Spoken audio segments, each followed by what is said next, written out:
Welcome back. We're joined now by Vigo County Sheriff Greg Ewing, and we've all been discussing the reaction to the shooting in Connecticut this week.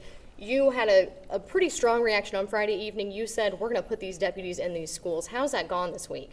It's been very good. I have young children out at Riley Elementary, and of course, I'm sure even if you don't have parents, when we heard that tragic news, my first response was I wanted to go get my children. I wanted to hug my children because it's just unimaginable what has happened out on the East Coast.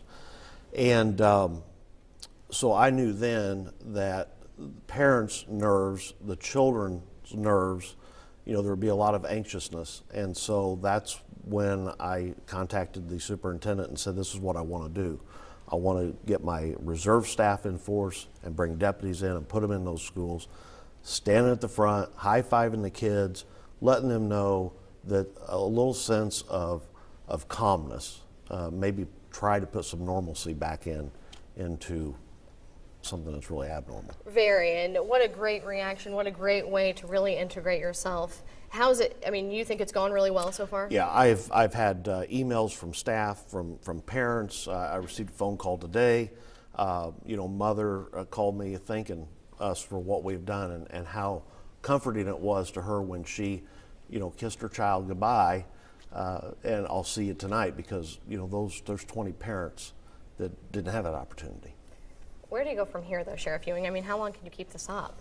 Well, my first thought was, obviously school is 3 days, and let's get into the Christmas break. And from that point forward, what I'm going to do is we're going to beef up our patrols in the schools, the elementary schools, and have deputies stop in on an irregular basis so that the cars are out in front, the officers are inside talking to the staff and the students, and we'll see how that goes. Now, if we have to ramp that up a little bit heavier, then I'm going to have to lean on my reserve staff. But really showing your presence and showing the school and parents and students that you're there to protect them. Absolutely. Our children are our number one priority.